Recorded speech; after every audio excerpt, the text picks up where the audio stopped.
pessoal, sejam bem-vindas e bem-vindos a mais uma aula de empreendedorismo e inovação no agronegócio. E o tema da nossa aula de hoje é inovação, cooperação, sustentabilidade e tendência. Tudo o que não pode faltar na rotina do empreendedor e da empreendedora na busca de novas oportunidades. Então, bora ver os tópicos da aula de hoje? Trazendo os tópicos da nossa aula de hoje, iniciaremos com inovação. Vamos relembrar o conceito e, de uma forma mais detalhada, desdobrar aí em tipos de inovação. O segundo tópico é a cooperação. No mundo de tanta competitividade, será que a cooperação é importante? Cooperar fortalece-nos para competir melhor? Vamos ver. O terceiro tópico é a sustentabilidade. Vamos fazer algumas reflexões. Vamos ver que a sustentabilidade pode trazer, sim, lucratividade para os negócios sustentáveis. Vamos ver os desafios que isso traz e também as oportunidades. E, por último, no quarto tópico, falaremos de tendências. Ora, se eu digo sempre que o empreendedor é aquele que tem a anteninha ligada para as mudanças e nas mudanças ele busca as oportunidades, temos que ficar a par das tendências. É disso que vamos falar na aula de hoje. Bora para a aula, então, começar. Falamos agora, então, de inovação. Como já dissemos, vocês sabem que a inovação ela é extremamente importante para o desenvolvimento da sociedade. Se nós estamos aqui hoje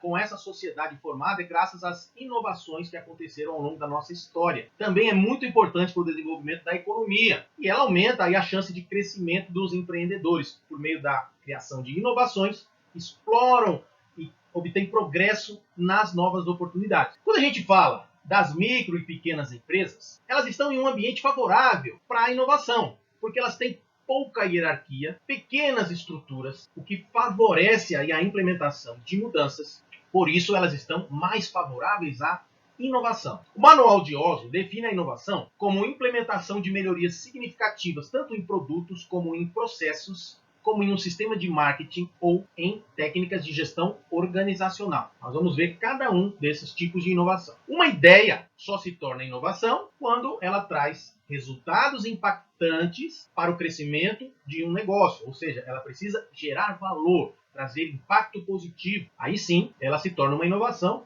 E isso a diferencia de invenção, como vimos em aulas anteriores. E aí temos a inovação de produto, que é a introdução de um bem ou de um serviço. O serviço aí se caracteriza como produto nesse conceito, tá? Então, um produto ou um serviço novo ou significativamente melhorado nas suas características ou nas suas formas de utilização. Vai resolver melhor o problema do cliente. Vamos dar um exemplo no nosso segmento. Uma empresa do setor agrícola desenvolve uma nova variedade de sementes de soja que é baseada em uma já existente. Porém, agora, essa nova variedade é resistente a um tipo específico de praga que está acometendo produtores em uma determinada região. Então, aquela região mais afetada por aquela praga, essa variedade de soja que já existia, já era melhorada, ganhou um componente a mais, que a semente traz a resistência àquele tipo de praga, vai solucionar aqueles produtores. É uma inovação de um produto que já existia, mas que foi significativamente melhorado. O outro tipo de inovação é a inovação de marketing, que aí envolve implementar, colocar em prática novos métodos de marketing, que são relacionados ao produto, à embalagem,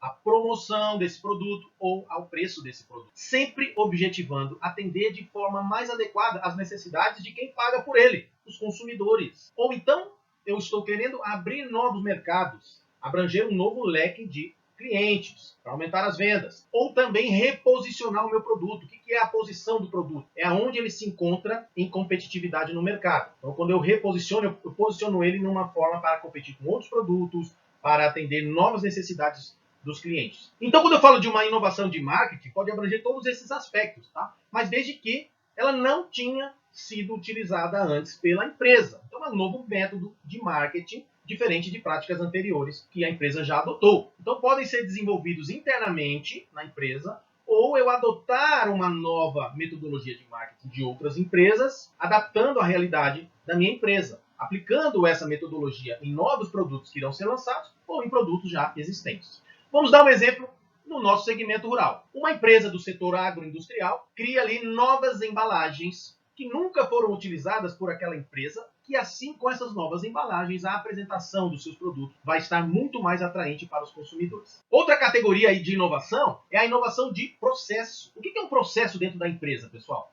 O processo é um método, é um caminho pelo qual as coisas acontecem dentro da empresa. Então, geralmente é relacionado a método. Por exemplo, uma inovação de processo pode acontecer quando eu implemento um novo método de produção, um novo método de distribuição dos meus produtos, ou um método significativamente melhorado. Sempre um melhor método de produção ou de distribuição, ou seja, uma inovação de processo, ela sempre visa diminuir os custos, ou melhorar a qualidade ao produzir, aumentar a produtividade, ou distribuir de forma melhor, mais econômica os produtos. Portanto, sempre vai gerar valor. Se eu estou reduzindo custos, eu gero valor. Se eu estou diminuindo o tempo de produção, eu gero valor. Se eu estou aumentando a produtividade, eu gero valor. Então, a inovação de processo é extremamente importante. Eu posso aí otimizar essas técnicas, esses procedimentos, para oferecer serviços mais eficientes, para tornar as atividades dentro da empresa mais eficientes. Vamos aqui dar um exemplo no agronegócio como de costume. Vamos imaginar que existe uma cooperativa agrícola com vários cooperados. Essa cooperativa tem um sistema de tratores e colheitadeiras que atendem a todos os seus cooperados.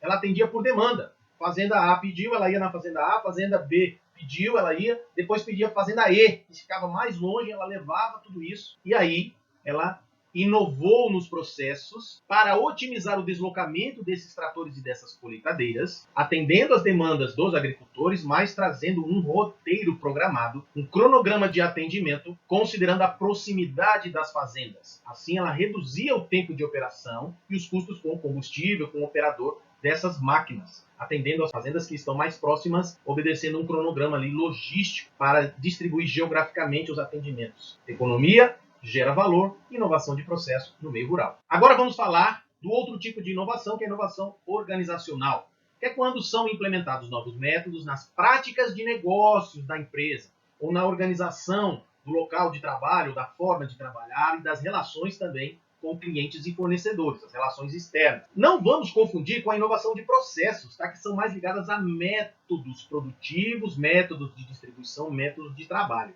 Aqui a gente está falando mais de práticas de gestão, que visam melhorar o desempenho dessa empresa, também reduzir custos administrativos e não de produção, os custos também de transação, e assim aumentando a produtividade de valores da empresa. A inovação organizacional deve ser inédita na empresa, e ela vem das decisões estratégicas da empresa, onde a empresa quer chegar no seu planejamento estratégico. Geralmente, essas inovações organizacionais são melhorias de gestão que aumentam a satisfação do colaborador, melhoram o acesso a capacitações e conhecimentos externos, reduz os custos de suprimentos, muitas vezes, porque há uma evolução nessas relações comerciais. Vamos dar aqui um exemplo. Uma empresa rural que antigamente registrava todas as suas operações em métodos manuais, ou seja, planilhas no papel, registros físicos ali de inventário. Aí ela decide implantar um software, um sistema especializado para controle de estoque, gestão das colheitas, a integração ali com fornecedores e distribuidores. Aí esse novo método vai permitir que a empresa tenha informações em tempo real sobre sua produção. Não precisa mais ir lá consultar os livros, os papéis. Isso melhora a eficiência operacional da empresa, reduz também erros humanos ali nos cálculos, nos registros e otimiza o planejamento logístico dessa empresa. Quais seriam os impactos dessa inovação? Primeiro, vamos reduzir custos administrativos, porque agora, com o software, os processos que antes eram manuais e demorados são totalmente ágeis. Então, as pessoas estão livres para fazer outras atividades. Não preciso ter equipes administrativas tão numerosas. Quando eu tenho informações sobre produção precisas e em tempo real, a empresa rural consegue tomar as decisões de forma mais rápida. Por exemplo, ajustar o cronograma de colheitas, fazer pedidos de insumos aos fornecedores em um tempo mais eficiente. Melhora também as relações externas, porque ela tem uma interação mais produtiva com os seus fornecedores, com seus distribuidores. Isso facilita as negociações e otimiza a cadeia de suprimento. Por exemplo, ela não vai fazer um pedido de suprimento em cima da hora, pressionando o fornecedor para fazer uma entrega rápida, porque com o software ela viu a tempo que precisava daquele suprimento, sem grandes atropelos. Assim ela garante preços melhores, mais competitivos e melhores prazos também nessas relações. Essa inovação, sendo inédita na empresa, resultou de uma decisão estratégica da gestão, visando modernizar essas práticas de negócio, melhorar o desempenho. Por isso é uma inovação organizacional. Vamos para o segundo tópico da nossa aula de hoje, que é a cooperação. A gente sabe que vivemos em um mundo empresarial extremamente competitivo. Essa competitividade acirrada exige que as empresas tenham sempre muita criatividade para propor inovações que ajudem a superar obstáculos, garantir o seu futuro nesse mundo competitivo. Aí eu venho falar de cooperação entre empresas, parcerias. E digo para vocês que essas parcerias fortalecem a competitividade dessas empresas. Peraí, se eu vivo num mundo tão competitivo, como que eu vou cooperar com os meus rivais? Aí é que tá. No empreendedorismo é importante elos, parcerias. Na cooperação, as empresas que têm diferentes recursos disponíveis, elas combinam esses recursos. Diferentes competências e talentos, elas combinam competências e talentos. Riscos a correr, elas compartilham esses riscos, minimizando seus impactos. Elevados custos, elas podem também partilhar com tudo isso. E a cooperação envolve uma colaboração ativa entre as partes. Não é um ali tranquilo, sossegado, aproveitando dos esforços do outro. Todas as partes têm que colaborar ativamente. Os objetivos são comuns, vamos alcançar os objetivos juntos. Isso é totalmente ao contrário de individualismo no meio empresarial. Quando a gente fala de agronegócio, do meio rural, é extremamente importante a cooperação. Já falamos que o produtor rural enfrenta inúmeros desafios, inclusive o de colocar o seu produto no mercado a preços competitivos, ele tem elevados custos. Então, quando eles se juntam em cooperação, eles se tornam muito mais competitivos. É importante salientar aqui que cooperação não é o mesmo que solidariedade. Solidariedade é quando você ajuda alguém que está passando por alguma necessidade ou dificuldade. Não pressupõe o trabalho conjunto entre aquelas partes. Você não precisa nem mesmo conhecer detalhadamente a parte envolvida. Então a solidariedade é uma coisa e a cooperação é outra, como a gente explicou aqui. Por isso a cooperação, ela contrasta com a cultura que predomina na nossa sociedade, de competição, né, que foca ali numa rivalidade e que vai gerar uma vitória individual e uma derrota da outra parte. Que essa competição já é estimulada até em nossos estudantes, para passar no melhor vestibular, para tomar o melhor lugar na faculdade, e isso se transborda, vai para o mundo das empresas. Cooperar para competir é uma estratégia que representa vida ou morte para as micro e pequenas empresas, porque o ambiente de negócios está cada vez mais desafiador. Então, a cooperação favorece e fortalece a competitividade. Algumas possibilidades alcançadas através da cooperação entre pequenos empreendimentos. Eles podem compartilhar os recursos, combinar as competências, fortalecer o poder de compra junto aos fornecedores, exercer uma pressão maior no mercado, ali com maior poder de barganha naquele mercado. Se tiver que realizar pesquisas tecnológicas, eles podem dividir o ônus, né, o custo dessas pesquisas, podem oferecer produtos com qualidade superior e diversificada ao mercado, compartilham riscos e custos para explorar as novas oportunidades. Mas não é fácil implementar a cooperação nas empresas e no meio rural não é diferente. Porque trabalhar em conjunto exige lidar com tempos diferentes, práticas diferentes, interesses diferentes entre as pessoas. Então, o desafio da cooperação não é técnico. Existe muito material sobre cooperativismo, mas o desafio maior é cultural, porque a nossa sociedade é predominantemente competitiva e desconfiada também. Então, a prática da cooperação, ela não só já foi descoberta, mas foi propagada, né, divulgada por muitas pessoas como uma forma eficaz de alcançar os resultados. E a cooperação é tão antiga como a humanidade. É vista hoje como um diferencial competitivo e um novo mundo de muitas possibilidades, aonde o estado do Tocantins, no agronegócio, ainda tem muito a evoluir e muito a crescer com a cooperação. Agora vamos falar de sustentabilidade, algumas reflexões e ações que podemos adotar nesse sentido. Primeiramente, quando a gente fala de sustentabilidade, a gente está falando de algo maior por trás dela, o desenvolvimento sustentável. O tão falado desenvolvimento sustentável, o que é? É um desenvolvimento baseado na sustentabilidade, tanto ambiental como econômica e também social. Precisa haver sustentabilidade nesses três níveis. A sustentabilidade ambiental, econômica e social estão interligadas. Elas não estão longe uma da outra. Elas são essenciais para a qualidade de vida da nossa sociedade. E quando a gente olha para o mercado, é crescente a demanda por produtos e serviços que sejam sustentáveis. Isso impulsiona e favorece as boas práticas empresariais. As inovações que não são sustentáveis não são consideradas inovações mais. E elas têm que obedecer esse tripé, ambiental, econômico e social. Então a busca por um desenvolvimento sustentável e que inclua as pessoas é urgente para garantir até a continuidade da nossa vida nesse planeta. Não existe mais a possibilidade para aquele desenvolvimento que exclui, que concentra a renda e exclui cada vez mais as pessoas marginalizadas. Então esse tripé nos leva a concluir que só é um bom desenvolvimento econômico aquele que vem conjugado com preservação ambiental e um bem-estar social. E os consumidores cada vez mais valorizam esses produtos e serviços sustentáveis e por isso eles impulsionam marcas responsáveis de produção desses produtos e serviços.